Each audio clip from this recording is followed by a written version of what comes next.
तो आप सभी को नमस्ते प्रणाम। मैं आपका अपना ठाकुर प्रखर सिंह और रात के 10 बज चुके हैं और कहानी का जो सिलसिला है बदस्तूर जारी है। आज की कहानी शुरू करूँ उससे पहले आपको एक घटना के बारे में बताता हूँ।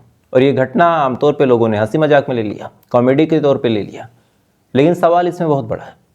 और सवाल क्या है, ये सवाल आपके जहन में खुद आएगा जब वहाँ तक मैं आपको पहुँचाऊँगा। दरअसल आज एक समारोह था। इस समारोह में उत्तर प्रदेश के डिप्टी सीएम ब्रजेश पाठक मौजूद थे। इसी दौरान समाजवादी पार्टी के एक नेता आते हैं, उन्होंने गिफ्ट दिया। गिफ्ट देने के बाद ब्रजेश पाठक ने बड़े हंस के उस गिफ्ट को थामा और जैसे ही वो गिफ्ट दिया, फौरन मीडिया के जो कैमरे थे खचाखच फोटो खींचने लगे। तमाम बड़े बड़े न्यूज चैनलों के लिए सुर्खियां मिल गई। अच्छा, ऐसा नहीं कि भाई किसी आदमी ने किसी आदमी को गिफ्ट दिया तो इसमें न्यूज बन गई। जो गिफ्ट दिया उस गिफ्ट को लेकर लोग मजाक बना रहे, हंस रहे। देने वाला भी हंस रहा, लेने वाला भी हंस रहा, दर्शक हंस रहे, जानने समझने वाले हंस रहे। तो सवाल ये कि भाई वो गिफ्ट क्या था। गिफ्ट एक नीले कलर का ड्रम था। सेम वही ड्रम जिस ड्रम में सौरभ राजपूत की मार के हत्या करके लाश भर दी गई थी। अब सेम वैसा ड्रम जब ब्रजेश पाठक को दिया गया तो ब्रजेश पाठक भी जब देखते हैं वो भी हंस देते हैं। देने वाला तो भाई हास्यात्मक रूप देने के लिए दिया था, इधर जो पब्लिक थी वो भी हंसने लगी।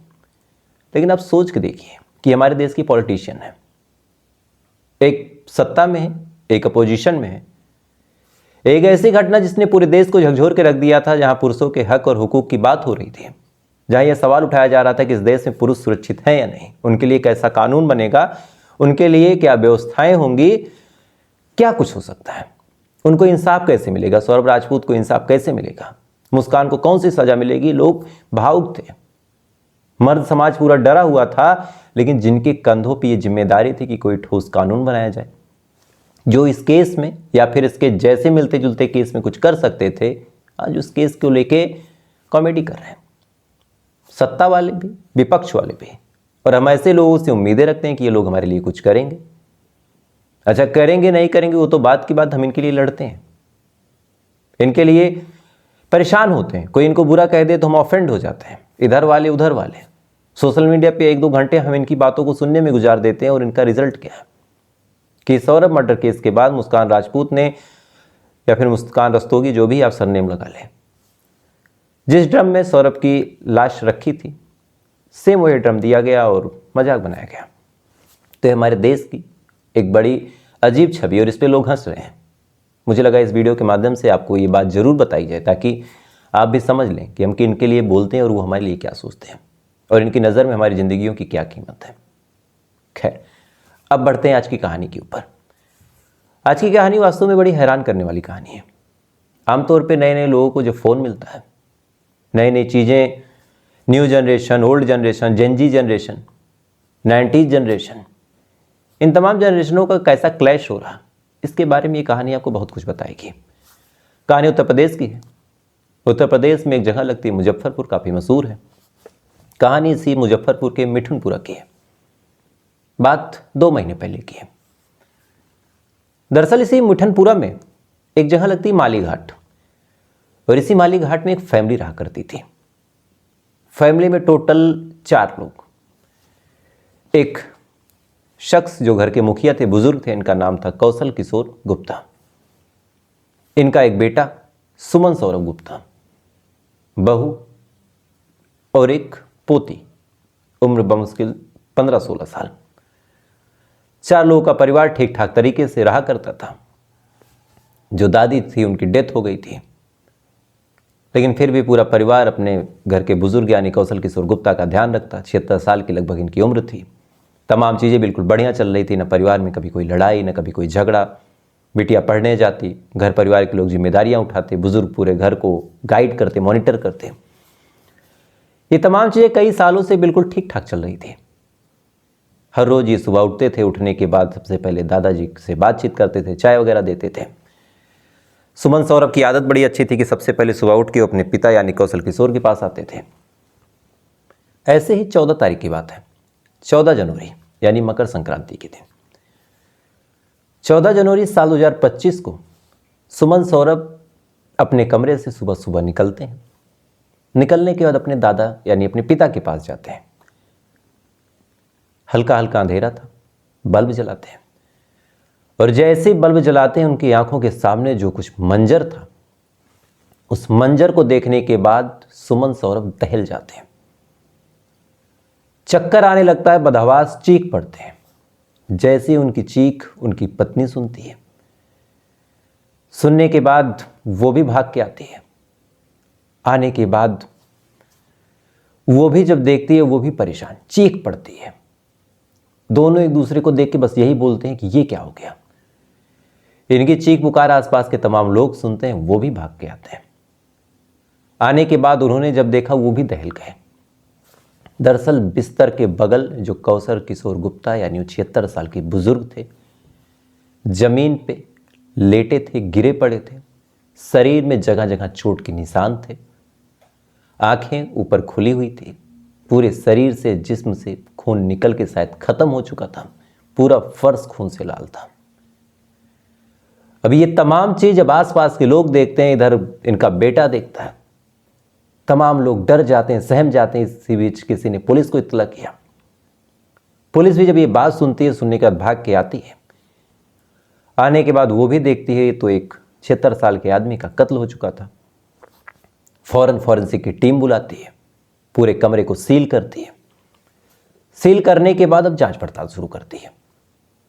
बॉडी को सबसे पहले पोस्टमार्टम के लिए भेजा। पोस्टमार्टम के लिए भेजा, उसके बाद जब रिपोर्ट आई, रिपोर्ट बड़ी हैरान करने वाली थी। दरअसल इस रिपोर्ट में कहा गया कि सबसे पहले बुजुर्ग के मुंह पे किसी कपड़े से अटैक किया गया, ताकि जाहिर सी बात है बुजुर्ग जो है वो चीख ना पाए। और दूसरी सबसे बड़ी बात, बुजुर्ग के जिस्म पे 34 से 35 चाकुओं के निशान थे। यानी जिसने भी कत्ल किया उसने पहले कपड़े से मुंह दबाया, उसके बाद चाकुओं से मार मार के हत्या कर दी। और कमरे को जब अच्छे से चेक किया तो पता चला कि कमरे से 3 फोन गायब है, बाकी कुछ गायब था नहीं। अब आप सोचिए कि एक इलाके में एक घर में 4 लोग मौजूद, एक का कत्ल हो गया, कोई सामान नहीं गायब है, 3 फोन गायब है। तो क्या है? पुलिस वाले भी जब ऐसे अनोखी मर्डर मिस्ट्री सुनते हैं वो भी परेशान हो जाते हैं, क्योंकि आमतौर पे अगर इसने कत्ल किया तो यहां पे 2-3 सवाल हैं। अगर किसी ने भी कत्ल किया तो कत्ल करने की वजह क्या थी? अगर वजह डकैती थी या फिर चोरी थी तो 3 फोन ही क्यों गायब है? पैसे भी गायब हो सकते थे, घड़ी चैन अंगूठी गायब हो सकती थी, लेकिन वो गायब नहीं है। अच्छा, कत्ल हुआ तो आमतौर पे किसी को भी आप मारेंगे, उसका आप मुंह भी बंद कर लीजिए, दबा दीजिए, कुछ भी कर लीजिए, लेकिन मुंह के अंदर से जो एक गुड़गुड़ाहट की आवाज़ होती है, मुंह की आवाज़ होती है, वो तमाम आवाज़ घर में गूंजनी चाहिए। अच्छा, खिचड़ी वाले दिन न ज़्यादा ठंडी होती, इतनी भी ठंडी नहीं होती कि आदमी पूरा ओढ़ के रजाई कंबल में पड़ा रहे, और इतनी गर्मी भी नहीं होती कि पंखा या फिर कूलर चलाया जाए, तो आवाज़ जाने की संभावनाएं भी होती हैं। तीसरी बड़ी बात कि अगर डकैती नहीं थी तो फिर किसी ने कत्ल क्यों किया?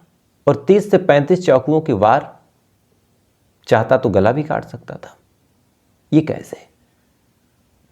ये सवाल इतने इंपॉर्टेंट और इतने परेशान करने वाले थे कि पुलिस भी सन्न रह गई थी। सबसे बड़ा सवाल तो यही था कि घर वालों ने कुछ सुना क्यों नहीं। क्योंकि जब घर के मुखिया से पूछताछ हुई, मुखिया ने कहा कि मैंने कुछ नहीं सुना। पत्नी से पूछताछ हुई, उसने भी कहा। एक 15-16 साल की लड़की थी, उससे पूछा, उसने भी कहा कि मुझे कुछ नहीं पता, मैंने कुछ नहीं सुना। पूरा पुलिस परेशान। बहरहाल जांच पड़ताल कर रहे हैं, तफ्तीश कर रहे हैं, कहीं कोई खास जानकारी मिली नहीं। इसी दौरान पुलिस के दिमाग में एक आइडिया आया। दरअसल पुलिस ने देखा कि 3 जो फोन थे घर में, तीनों ही गायब हैं। तो फिर पुलिस ने कहा कि काम करो, इन फोनों की लोकेशन निकालो।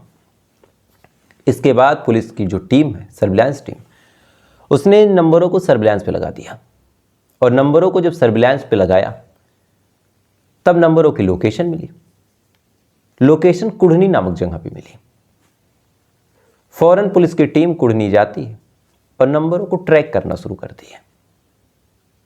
और इधर पुलिस की जो टीम है, परिवार वालों से पूछताछ, आसपास के लोगों से पूछताछ कि भाई किसी से कोई दुश्मनी थी क्या, किसी से कोई रंजिश थी क्या, कहीं कोई लड़ाई, कहीं कोई झगड़ा, कहीं कोई बहस।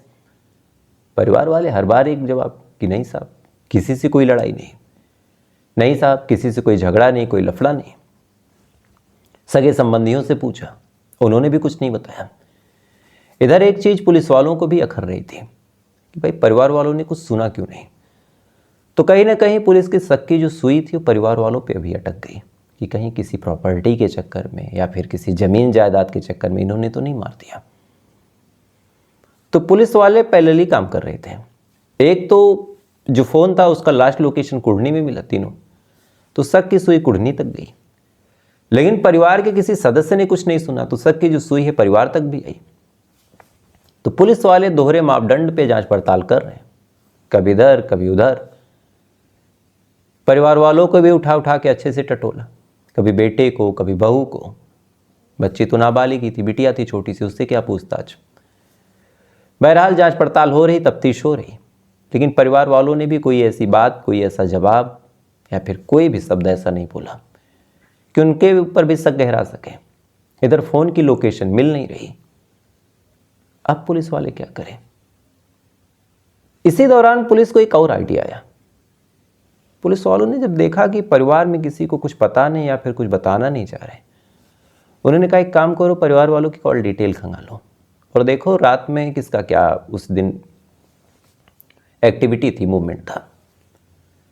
अब पुलिस वालों ने फोन की डिटेल्स खंगाली, तीनों ही फोन की, यानी माता पिता और इस 17-16 साल की लड़की की। जब डिटेल खंगाली तब पुलिस वालों को एक क्लू मिला। दरअसल माँ बाप का जो फ़ोन था वो तो 9 बजे 10 बजे के बाद एक्टिव नहीं हुआ, ना ही कोई व्हाट्सएप पे ऑनलाइन आया, ना ही किसी ने कोई मैसेज या फिर कोई पोस्ट लाइक की, कुछ भी नहीं। लेकिन अचानक से रात के 11 बजे जो लड़की थी उसके फ़ोन का जो डेटा यूज़र था वो बढ़ गया। अब अचानक से डेटा यूज़ तब बढ़ता है या तो आप कोई वीडियो देख लें यूट्यूब पे, या फिर किसी को वॉइस कॉल कर दें, या फिर कुछ डाउनलोड कर लें। और थोड़ा सा जीरो इन किया तो पता चला कि व्हाट्सएप पे ये डेटा यूज हुआ है, और जीरो इन किया तो पता चला कि इस लड़की ने किसी को व्हाट्सएप कॉल की थी। अब पता किया गया किसको, रात के 11 बजे, क्योंकि ये वही टाइम था जिस टाइम कत्ल होने की संभावना है, क्योंकि एग्जैक्ट डेट तो पोस्टमार्टम में आएगी नहीं, घंटे 2 घंटे का अंतर होगा। अब जब ट्रैक किया गया तो पता चला कि जिस लड़के को या फिर जिसको भी फ़ोन किया गया वो फ़ोन भी कुढ़नी में है और बहुत बात होती है। तो 3 फ़ोन गायब, तीनों का कुढ़नी में मिलना। इस लड़की ने जिसको फ़ोन किया था वो भी कुढ़नी का, और इससे पहले भी ये लड़की जिससे बात करती थी वो भी कुढ़नी का। अब ये चीज़ पुलिस वालों को अखर गई, उन्होंने इस लड़की को उठाया, पूछताछ की, और जब पूछताछ की तब इसने एक नाम लिया, नाम भी एक लड़के का, वो भी आपको नहीं बता सकता क्योंकि वो भी 13-14 साल का। लड़के को फिर उठाया गया, दोनों को सामने बैठाया गया और बैठाने के बाद पूछताछ की गई। जब पूछताछ की गई तब इन दोनों ने वो कहानी बताई जिस कहानी को सुनने के बाद तमाम लोग सन्न हो जाएंगे। इस कहानी में 2 कातिल हैं, एक 15-16 साल की लड़की, एक 13-14 साल का लड़का। दोनों ने कत्ल किया था। क्यों और कैसे, अब आप जानिए। दरअसल ये लड़की जब पढ़ाई करने जाती थी, इसी दौरान इसकी मुलाकात उस लड़के से हो जाती है। मुलाकात होने के बाद दोनों दोस्त बनते हैं। अब दोस्त बनने के बाद आज की जनरेशन थोड़ा सा ज़्यादा आगे तुरंत बढ़ती है, फ़ौरन प्यार हो गया। प्यार होने के बाद दोनों एक दूसरे के करीब आने लगे। आलम ये हुआ कि फ़ोन पे बातचीत, व्हाट्सएप कॉल पे बातचीत, लेकिन ये तमाम चीज़ें सेटिस्फाइड नहीं थी इन दोनों के लिए। इनको था एक दूसरे के साथ मिलना, एक दूसरे के साथ वो तमाम चीज़ें करना जो आजकल एक कल्चर है और बहुत कॉमन है आज की जनरेशन में। लेकिन उसके लिए प्रॉपर घंटे, 2 घंटे, 4 घंटे की मोहलत चाहिए घर से। मम्मा तो कूल थी, पापा फूल थे, क्योंकि पापा काम में बिजी, और मम्मा के लिए अपने बच्चों को थोड़ा सा आगे बढ़ाना था, ये दिखाना था कि भाई मैं बड़ी कूल हूँ। लेकिन दादा जो थे वो ओल्ड ख्याल के थे। जैसे ये लड़की स्कूल और कोचिंग के अलावा कभी बाहर निकले तो दादा टोक दें, दादा कह दें कि कहाँ जा रही हो, बड़ी हो गई हो, घर में रहो। कुछ उल्टे सीधे या फिर वेस्टर्न कल्चर के कपड़े पहन के जाए, दादा उस पर भी टोक दें कि कहाँ जा रही हो, ऐसे कपड़े क्यों, सही से पहनो, जीन्स टॉप तक ठीक है लेकिन उससे आगे मत बढ़ो। अब लड़की को था मिलना, और इधर दादा लगातार शक्तियाँ बरतते जा रहे हैं, चूँकि लड़की की हरकतें ऐसी कि रात में कभी उसके कमरे से आवाज़ें आए बात करने की, दादा सुन लें तो उस पर भी पूछताछ करें, झूठ वगैरह बोल के कैसे भी बहाना बना ले कि पढ़ाई कर रही थी, लेक्चर देख रही थी, कुछ भी। बट लगातार दादा टोकर टाकी करते थे। बीच में माँ ने बीच बचाव करने की कोशिश की तो माँ को भी सुना दिया कि तुम बिगाड़ रही हो। अब इधर इन दोनों को मिलने की तलब लगी हुई थी। तब इस लड़के के दिमाग में एक आइडिया आया, और ये तमाम चीज़ें मैं आपको उस लड़के के बयान से बता रहा हूँ। लड़के के दिमाग में आइडिया है कि क्यों ना अब दादा को निपटा दो। अभी 76 के अपने आप से तो मरने में कई साल लगेंगे और पॉसिबल है नहीं इनके रहते हुए मिलना जुलना, तो इनको निपटाओ। लेकिन अब सवाल ये उठता है निपटाएं कैसे। तो इस बारे में इसने अपने बॉयफ्रेंड से बात की। बात करने के दौरान इसने पूछा कि क्या तुम मुझसे प्यार करते हो? बॉयफ्रेंड ने कहा। फिर इसने कहा कि अगर करते हो तो तुम्हें कत्ल करना पड़ेगा। बॉयफ्रेंड ने पूछा क्या बात कर रही हो? शौक में था, लेकिन लगातार ये उस लड़के का ब्रेन वॉश करती रही। लगातार उसको कहती रही कि जब तक ये बुढ़ा जिंदा रहेगा हम तो मिल नहीं सकते, कुछ कर नहीं सकते, और किसी को पता नहीं चलेगा। मेरे पास पूरा प्लान है, मैंने वीडियो यूट्यूब पे देखा है। इसने जो कुछ वीडियोस देखे थे उसके लिंक को इसने फॉरवर्ड किया अपने बॉयफ्रेंड पे। लगातार प्रेशर बनाया और कहा कि करो, कुछ नहीं होगा। बहरहाल लगातार जब प्रेशर बनाया गया तो फिर बॉयफ्रेंड भी धीरे धीरे कन्विंस हुआ। फिर प्लान बना। प्लान के तहत 14 तारीख को इस लड़की ने नींद की गोलियां मिला दी खाने में। खुद खाना खाया नहीं, सारे लोग गहरी नींद में सो गए, माँ भी, पापा भी, बुजुर्ग भी। उसके बाद इसने व्हाट्सएप कॉल किया अपने बॉयफ्रेंड को, बुलाया। बॉयफ्रेंड डर रहा था। इसने 15-20 मिनट आधे घंटे तक फिर से ब्रेन वॉश किया, समझाया कि कुछ नहीं होगा, सब कंट्रोल में आओ। इसके बाद बॉयफ्रेंड आता है। लड़की अपने दादा का मुंह दुपट्टे से पीछे से बंद करती है। इसी दौरान फिर चाकुओं से ताबड़तोड़ वार किया जाता है और दोनों बॉयफ्रेंड गर्लफ्रेंड, यानी ये 14 साल का लड़का और 15 साल की लड़की, दोनों कत्ल करते हैं। कत्ल करने के बाद लड़के को बाकायदा भगाया जाता है। इसने जो कुछ वीडियो देखा था उसका इसने उपयोग किया। इसने हाथों में दस्ताने लगा रखे थे कि कहीं कोई फिंगरप्रिंट ना मिले। खुद के आगे एक कपड़ा ऐसा बांध रखा था जिस कपड़े की वजह से कपड़ों पे इसके जो इसने पहन रखे थे उस पर कोई छींटा ना पड़े, शरीर पे कोई कट ना आए, इस बात का इसने ध्यान रखा था। उसके बाद उन तमाम चीज़ों को इसने लड़के के साथ भेज दिया और कहा कि इसको कहीं ख़त्म कर दो, इसका सबूत नहीं मिलना चाहिए। लड़का कत्ल करके चला गया। लड़का जो है उसकी कहानी इतनी दुख भरी है, उसके माँ बाप की कहानी है। पहले 5 बहनें हैं। माँ बाप बेचारे अलग अलग जगहों पे जाके मन्नत मानते हैं कि मुझे एक लड़का हो जाए। अलग अलग जगहों पे मन्नत मानने के बाद एक लड़का हुआ। 5 बहनों का सबसे दुलारा भाई। आज बाप का मैंने स्टेटमेंट देखा, उसने कहा कि फालतू में मैंने मन्नत मानी। मैं सोचता था कि ये पढ़ लेके कुछ बनेगा, लेकिन इसने जो कुछ किया अब शायद मेरी 5 लड़कियों की शादी भी नहीं हो पाएगी। गांव वाले शौक में है इसके कि 14 साल का लड़का कैसे कत्ल कर सकता है। घर वालों का सब कुछ चला गया, पिता गया, बेटी जेल जाएगी। अगर 16 है या फिर 17 है तो फिर एडल्ट ट्रायल भी हो सकता है, क्योंकि नया जे यही कहता है जुवेनाइल जस्टिस कि अगर थोड़ा सा भी बालिग वाला दिमाग है तो आप एडल्ट ट्रायल ले सकते हैं। बच्चा भी बाल सुधार गृह में जाएगा और बाल सुधार गृह में जाने के बाद 99.99% चांसेस हैं कि वहाँ पे जाने के बाद ये परफेक्ट क्रिमिनल होगा, सुधरेगा नहीं, क्योंकि वहाँ पे वैसे ही लड़के हैं। यानी चंद घंटों की तलब और पूरी ज़िंदगी बर्बाद। तो एक 15-16 साल की लड़की को किसी से मीट करने के लिए, किसी के साथ इंटीमेशन करने के लिए, फिजिकल रिलेशन बनाने के लिए ऐसी गंदी तलब लगी। माँ बाप भी डिफेंड करते हैं ऐसे बच्चों को कि नहीं वो तो पढ़ाई करती है। आज तो सब रील्स बनाते हैं, लेकिन जो जनरेशन गैप है या तो फिर फ्री छोड़ दीजिए आप उनको कि भैया जाओ कमाओ खाओ, 18 साल की होगी, हमसे नहीं मतलब, हम एक फूटी कौड़ी नहीं देंगे। तो उस टाइम तो आपको ओल्ड कल्चर चाहिए, बच्चों को भी, माँ बाप को भी, कि नहीं यार 25-26 साल तक तो हम पैसे देंगे ही। और 16-15 साल की होते हुए लड़के लड़कियों को फिर वो अंग्रेजों वाली मॉडर्निटी चाहिए। तो ये दोगलापन है, ऐसी चीज़ें नहीं चलती। खैर, तो फिलहाल ये थी पूरी कहानी, और इस कहानी के बारे में आपकी क्या राय कमेंट जरूर कीजिएगा। और अगर आपको कहानी ऐसी सुनी पसंद हो तो वीडियो को लाइक करके चैनल को सब्सक्राइब करके अपना प्यार जरूर दे सकते हैं। कल आपसे फिर मुलाकात होगी ऐसी किसी कहानी के साथ। तब तक आप अच्छे रहिए, खुश रहिए, अपना ख्याल रखिए, अपने देश का ख्याल रखिए। जय हिंद, वंदे मातरम।